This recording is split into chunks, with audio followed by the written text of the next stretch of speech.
안녕하십니까. 저는 권순욱입니다. 저는 윤갑입니다. 네. 저희 둘은 정치 신세계, 팟캐스트 정치 신세계를 올해 1월부터 네. 같이 하고 있습니다. 그리고 정치 신세계를 하게 된 이유는 저희들이 오래된 노빠죠. 네, 그렇죠. 네.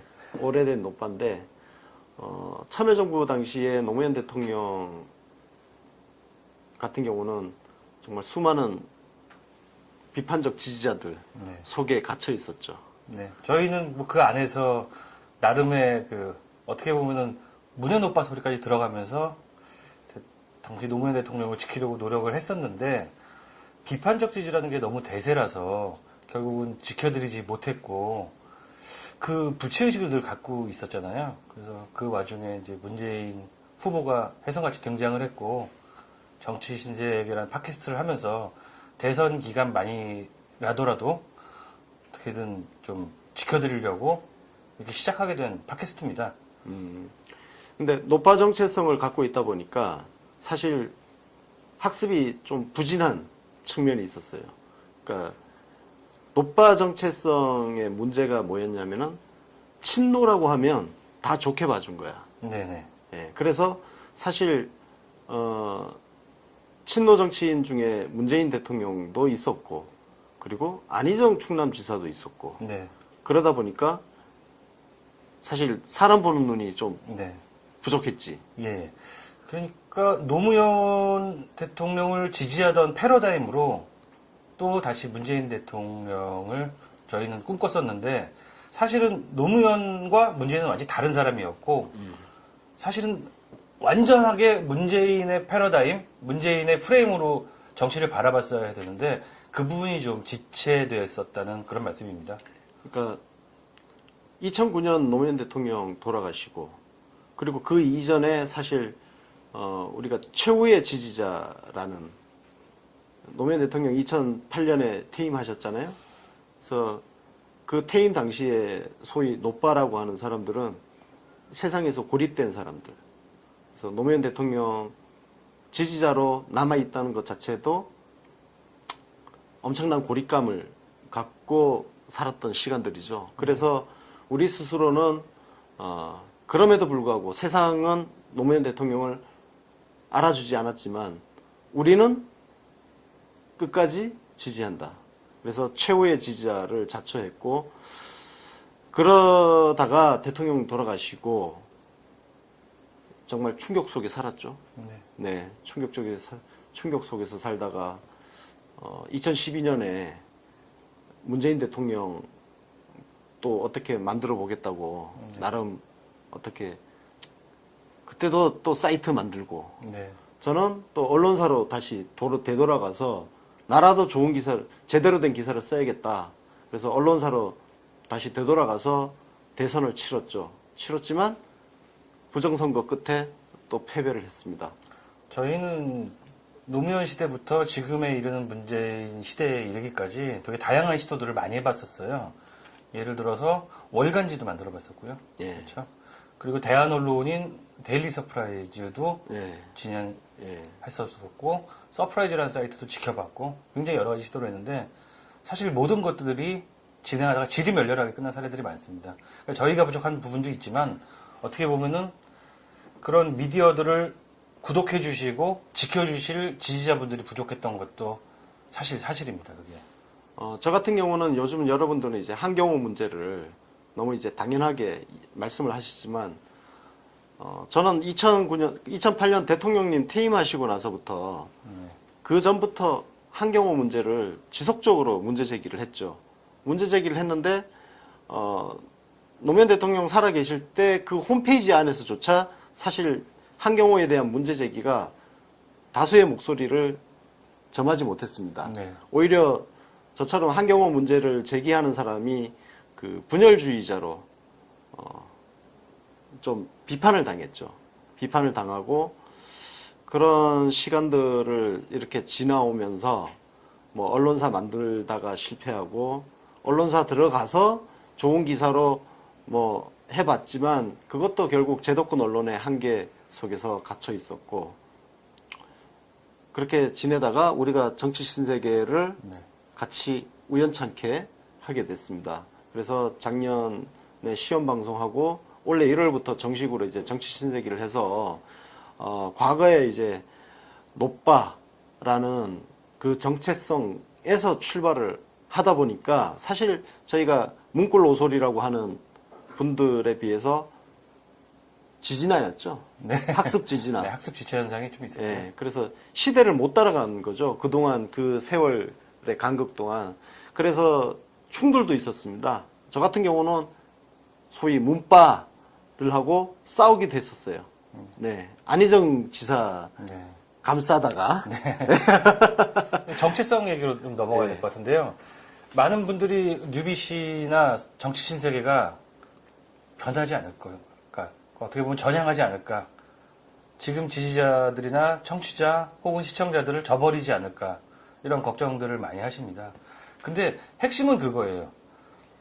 그 새로운 대한 미디어가 항상 어떻게 보면 수구 진영으로 귀향하거나 또 손을 잡거나 그쪽으로 전향하는 케이스는 별로 없습니다.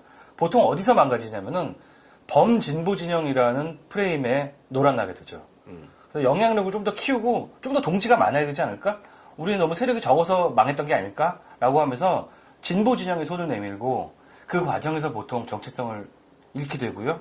그러면서 우리의 정치적인 리더를 흔들게 되는 케이스에 많이 빠지는 것을 봤습니다. 그 대표적인 게 정의당을 바라보는 시각이죠.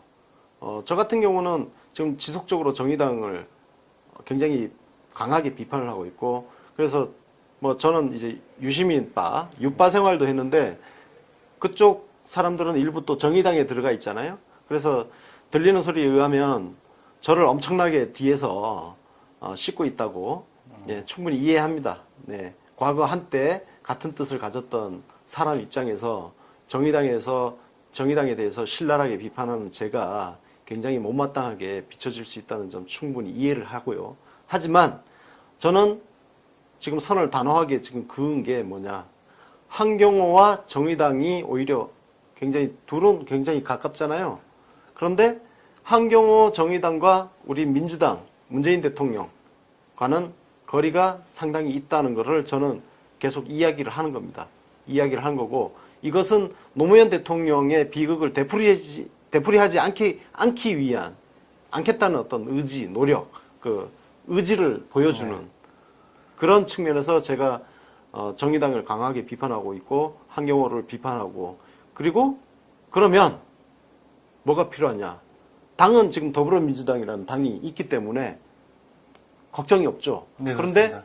미디어 쪽을 보면 그 목소리를 담아내줄 수 있는 미디어가 존재하지 않는다. 그래서 저는 언론 쪽에서만 쭉 오랫동안 생활을 해왔는데요. 그래서 대한미디어라고 노무현 대통령 계실 때도 월간 온오프라는 것을 만들어서 우리의 목소리를 담는 시도를 하다가 망해버렸고, 뭐 그 뒤에 또 하나 또 시도하다가 또 잘 안 됐고, 그래서 이번에는 정치 신세계를 바탕으로 출발을 해서 같은 정체성을 가진 UBC라는 매체를 만들었는데요. 끝까지 가보려고 합니다. 최소한 문재인 대통령 임기 5년 동안은 버티고 살아남아서 우리들의 목소리를 전달하는 그런 언론 매체 만드는 게 꿈이고요. 지금 소박하게 시작을 했지만 저희들도 내년 1년이라는 시간이 차면은 포탈 등록도 시도를 할 거고, 어쨌든 기존 언론과 대등하게 싸우기는 힘들겠지만 우리 목소리가 그래도 언론 기사를 통해서 나가는 거, 그 통로가 바로 UBC라는 거, 이거 하나 만들어내는 게 제 인생의 마지막 꿈입니다. 노무현 대통령께서는 퇴임 후에 분명하게 말씀을 하셨습니다. 수구 진영의 언론이 흔들기에는 눈 하나 깜짝 안 했지만 진보 진영, 내 편이라고 생각했던 진보 진영의 언론들이 자기를 흔들 때 정말 좌절을 했다고 말씀하셨고, 또 그 비극에도 진보 진영의 책임이 훨씬 더 큰 것으로 우리는 알고 있습니다. 따라서 진보 진영과 함께 가려는 유혹 때문에 흔들리는 것이 결국 우리 진영을 대표하는 언론들의 페인 포인트였거든요. 그 부분을 정확히 알고 문 대통령 퇴임하시는 그날까지 우리 민주진영 그리고 노무현의 후예 그리고 문재인을 지지하는 그 정체성을 흔들림 없이 유지할 것을 약속드리도록 하겠습니다. 그 정치 신세계도 마찬가지고 UBC도 그러한 약속을 드리도록 하겠습니다. 노무현 최후의 지지자로 살았던 그 정신으로 문재인 최후의 지지자로, 그리고 그때보다는 더 강력하게, 그때는 우리 미디어가 없었지만 그래도 UBC라는 미디어가 하나 있구나 라는 것을 보여드리겠습니다. 네, 끝까지 응원해 주시기 바랍니다. 감사합니다. 감사합니다. 지켜드리지 못했고 그 부채의식을 늘 갖고 있었잖아요. 그래서 그 와중에 이제 문재인 후보가 혜성같이 등장을 했고 정치 신세계라는 팟캐스트를 하면서 대선 기간 만이라더라도 어떻게든 좀 지켜드리려고 이렇게 시작하게 된 팟캐스트입니다. 근데 노파 정체성을 갖고 있다 보니까 사실 학습이 좀 부진한 측면이 있었어요. 그러니까 노파 정체성의 문제가 뭐였냐면은 친노라고 하면 다 좋게 봐준 거야. 네네. 예, 그래서 사실 친노 정치인 중에 문재인 대통령도 있었고, 그리고 안희정 충남지사도 있었고, 네. 그러다 보니까 사실 사람 보는 눈이 좀 네. 부족했지. 예. 그러니까 노무현 대통령을 지지하던 패러다임으로 또 다시 문재인 대통령을 저희는 꿈꿨었는데 사실은 노무현과 문재인은 완전히 다른 사람이었고 사실은 완전하게 문재인의 패러다임, 문재인의 프레임으로 정치를 바라봤어야 되는데 그 부분이 좀 지체되었었다는 그런 말씀입니다. 그러니까 2009년 노무현 대통령 돌아가시고, 그리고 그 이전에 사실 우리가 최후의 지지자라는 노무현 대통령 2008년에 퇴임하셨잖아요. 그래서 그 퇴임 당시에 소위 노빠라고 하는 사람들은 세상에서 고립된 사람들. 그래서 노무현 대통령 지지자로 남아있다는 것 자체도 엄청난 고립감을 갖고 살았던 시간들이죠. 그래서 우리 스스로는 그럼에도 불구하고 세상은 노무현 대통령을 알아주지 않았지만 우리는 끝까지 지지한다. 그래서 최후의 지지자를 자처했고, 그러다가 대통령 돌아가시고 정말 충격 속에 살았죠. 네, 충격 속에서 살다가 2012년에 문재인 대통령 또 어떻게 만들어 보겠다고 나름 어떻게 그때도 또 사이트 만들고, 네. 저는 또 언론사로 다시 되돌아가서 나라도 좋은 기사를, 제대로 된 기사를 써야겠다. 그래서 언론사로 다시 되돌아가서 대선을 치렀지만 부정선거 끝에 또 패배를 했습니다. 저희는 노무현 시대부터 지금에 이르는 문재인 시대에 이르기까지 되게 다양한 시도들을 많이 해봤었어요. 예를 들어서 월간지도 만들어봤어요.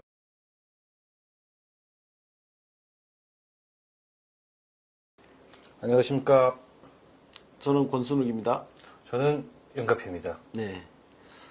저희 둘은 정치 신세계, 팟캐스트 정치 신세계를 올해 1월부터 네. 같이 하고 있습니다. 그리고 정치 신세계를 하게 된 이유는 저희들이 오래된 노빠죠. 네, 그렇죠. 네.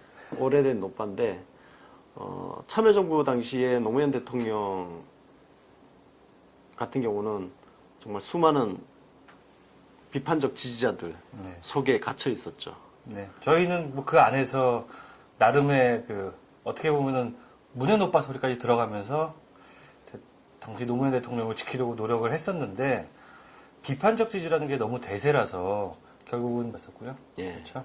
그리고 대한 언론인 데일리 서프라이즈도 예. 진행했었고 서프라이즈라는 사이트도 지켜봤고 굉장히 여러 가지 시도를 했는데 사실 모든 것들이 진행하다가 질이 멸렬하게 끝난 사례들이 많습니다. 그러니까 저희가 부족한 부분도 있지만 어떻게 보면은 그런 미디어들을 구독해 주시고 지켜 주실 지지자분들이 부족했던 것도 사실입니다. 그게. 저 같은 경우는 요즘 여러분들은 이제 한경호 문제를 너무 이제 당연하게 말씀을 하시지만 저는 2008년 대통령님 퇴임하시고 나서부터 그 전부터 한경호 문제를 지속적으로 문제 제기를 했죠.